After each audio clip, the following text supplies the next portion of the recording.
ముఖ్యాంశాలు. రైతులను పట్టి పీడిస్తున్న ఆన్లైన్ యూరియా విధానంపై అంగర్పేట ఎక్స్ రోడ్ వద్ద బీఆర్ఎస్ పార్టీ ఆధ్వర్యంలో మహారైతు ధర్నా. ఈ మహాధర్నాలో మాజీ ఎమ్మెల్యే రవీంద్ర కుమార్. గురుపల్లి మండలంలో సిఎస్ ఫౌండేషన్ ఆధ్వర్యంలో స్వపరిపాలన దినోత్సవ వేడుకలు, పర్యావరణ పరిరక్షణ కార్యక్రమం మరియు ప్రజాప్రతినిధుల సన్మానం. ఇదే సమయంలో జి భీమనపల్లి గ్రామంలో సదాశివ ఫర్టిలైజర్ షాప్ రమావత్ రవీంద్ర కుమార్ ప్రారంభించి రైతులకు నాణ్యమైన ఎరువులు అందించాలని సూచించారు. వార్తల్లోని ముఖ్యాంశాలు. గుడిపల్లి, పిఏపల్లి ప్రాంతాలలో నిన్న రాజకీయ సామాజిక కార్యక్రమాలు చురుగ్గా కొనసాగాయి. మొదటగా రైతులను తీవ్రంగా ఇబ్బందులకు గురి చేస్తుందని ఆరోపిస్తూ ఆన్లైన్లో యూరియా బుకింగ్ విధానానికి వ్యతిరేకంగా బీఆర్ఎస్ పార్టీ ఆధ్వర్యంలో అంగన్పేట ఎక్స్ రోడ్ వద్ద మహారైతు ధర్నా నిర్వహించబడింది. నల్గొండ జిల్లా అధ్యక్షులు మాజీ దేవరకొండ ఎమ్మెల్యే రమావత్ రవీంద్ర కుమార్ ఈ కార్యక్రమంలో పాల్గొని రైతులు బుకింగ్ చేసిన యూరియా అందకపోవడం, ఆన్లైన్ విధానం తెలియక పడుతున్న ఇబ్బందులపై ప్రభుత్వాన్ని తీవ్రంగా విమర్శించారు. రైతు సమస్యలు పరిష్కరించే వరకు పోరాటం కొనసాగిస్తామని స్పష్టం చేశారు.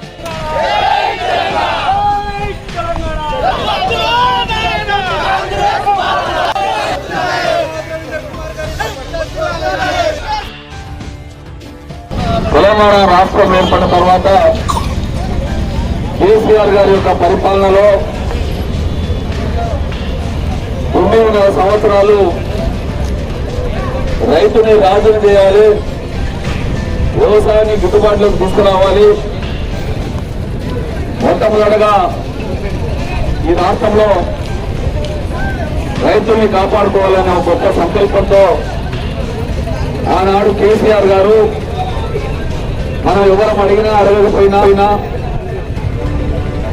మిషన్ కాకతీయ ద్వారా చెరువులు బాగు చేయడం, రైతులకు 24 గంటల కరెంటు, పరిశ్రమలకు ఏదైతే ఇస్తున్నారో ఆ పద్ధతిలో 24 గంటల కరెంటుతో పాటు రైతుకు వ్యవసాయానికి పెట్టుబడి కింద సంవత్సరానికి 2 పంటలకు 10,000 రూపాయలని రైతు బంధు ద్వారా, అదేవిధంగా రైతు ఏదైనా కారణంతో చనిపోతే ఆ కుటుంబాన్ని ఆదుకోవడానికి 5 లక్షల రూపాయల రైతు బీమా, రైతు పండించిన పంటకు సకాలంలో మరి కొనుగోలు చేయడానికి ఐక్యూసీ సెంటర్లు ఏర్పాటు చేసి రైతు కళ్ళాల దగ్గరనే పంటలు కొనుగోలు చేసే గొప్ప కార్యక్రమాన్ని మన ప్రభుత్వం కేసీఆర్ గారు ఉన్నప్పుడు తీసుకొచ్చింది.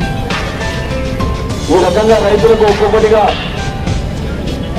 చేస్తూ వారి యొక్క రైతుని కాపాడుకోవాలనే ఒక గొప్ప ఆలోచనతో చేస్తా ఉన్న సందర్భంలోనే ఈ మాయ మరాఠోడు మనకి మాలిన అబద్ధపు మాటలు చెప్పి కేసీఆర్ గారు రైతు బంధు 10,000 రూపాయలు ఇస్తున్నారు, అది కూడా 2 పంటలకు ఇస్తున్నాడు. మా ప్రభుత్వం అధికారంలో చెప్పి 10,000ను 15,000కు పెంచుతాం, 3వ పంటకు కూడా రైతు బంధు ఇస్తామని చెప్పి మాటలు చెప్పింది. నిజంగా రైతాంగం ఇవాళ రేవంత్ రెడ్డి గారు ఏం మాట్లాడుతూ ఉన్నారు? మేము ప్రజాప్రతినిధులుగా, రాజకీయ నాయకులుగా మేము అబద్ధం మాటలు చాలా మాట్లాడతాం, మోసం చేస్తాం. ఆయన మూతపోయిన రైతులకు మరి వారి గుణాలు తెలివి అని చెప్పి ఈరోజు మాట్లాడుతూ ఉన్నారు. కాబట్టి దయచేసి రైతు సోదరులందరూ కూడా ఆలోచన చేయాలి. ఉన్నది కాబట్టి ఎక్కువ డిమాండ్ ఇవ్వకున్నది. ఇక్కడ రైతులు కూడా రోజు ఇబ్బందులు చూసి సార్ మనం ఏదైనా కార్యక్రమం తీసుకోకుండా ఇబ్బంది అవుతుంది, రైతుల పక్షాన్ని నిలబడాలి, ప్రత్యక్షంగా ఉన్నప్పుడు మనం ఏదైనా కార్యక్రమం తీసుకోవాలంటే సారు పర్మిషన్ కొని జిల్లాకు పరిగణించాలి. ఈ రోజు మనం ఇక్కడ ఈ కార్యక్రమం ఏర్పాటు చేసుకోవడం జరిగింది. ముఖ్యంగా తెలంగాణలో ఏం జరుగుతుందో మీరు చూస్తా ఉన్నారు. 2.5 సంవత్సరాల నుంచి రేవంత్ రెడ్డి ప్రభుత్వం వచ్చిన తర్వాత యూరియా పరిస్థితి ఎట్లా చూసినాం, కేసీఆర్ గవర్నమెంట్ యూరియా పరిస్థితి ఎట్లా ఉన్నదో చూసినాం. కేసీఆర్ ప్రభుత్వంలో ఆటోకు ఎత్తు పైసలు ఇస్తే పొలం కాడికి బాగా ఉండి వచ్చి పొలం కాడ వేసేవాడు, లేదంటేనే ఇంటికాడ వేసేవాడు. ఇప్పుడు ఆ పరిస్థితులు లేవు. ఇంట్లో 4 ఉంటే ఇద్దరు ఎప్పుడు యూరియా పైరలు చేయాల్సింది. పోయిన సంవత్సరం మొత్తం లైన్లు కట్టుకున్నాం. సొసైటీలో 17 టన్నుల లైన్లు కట్టి పొద్దుకు సద్దులు తీసుకుపోయి లైన్లు కట్టి యూరియా తీసుకున్నాం. ఇక ఈ సంవత్సరం వచ్చింది కొత్తగా, ఇక ప్రజాపాలన మార్పు వస్తాయి. మార్పు వస్తుంది అంటే మార్పు వచ్చింది. ఏం వచ్చిందో యాప్లో బుక్ చేసుకోవాలి. యూరియా యాప్ కావాలంటే ఆండ్రాయిడ్ ఫోన్లు కావాలి. రైతు ప్రతి ఒక్కరికి పెద్ద ఫోన్లు కావాలి. మరి ఎట్లా వస్తాయి ఫోన్ అంటే సర్పంచ్ గారు రాలేకపోయినా వారి సత్యమని ఇక గుడిపల్లి మండలంలో సిఎస్ ఫౌండేషన్ ఆధ్వర్యంలో స్వపరిపాలన దినోత్సవ వేడుకలు ఘనంగా నిర్వహించబడ్డాయి. పర్యావరణ పరిరక్షణ కార్యక్రమాలు, ప్రజాప్రతినిధులకు సన్మానం, గ్రామ పెద్దల సమక్షంలో కార్యక్రమం జరిగింది. CS foundation and founder Goligiri మాట్లాడుతూ సమాజాభివృద్ధి కోసం ప్రజలందరూ భాగస్వామ్యం కావాలని పిలుపునిచ్చారు. మరోవైపు జి భీమనపల్లి గ్రామంలో సదాశివ ఫర్టిలైజర్ నూతన షాపును మాజీ ఎమ్మెల్యే రవీంద్ర కుమార్ ప్రారంభించారు. రైతులకు నాణ్యమైన ఎరువులు అందుబాటులో ఉండేలా చర్యలు తీసుకోవాలని సూచించారు. ఈ కార్యక్రమంలో పార్టీ నాయకులు, స్థానిక ప్రజాప్రతినిధులు పాల్గొన్నారు. మీరు 5 టీచర్లు ఎందుకయ్యారు?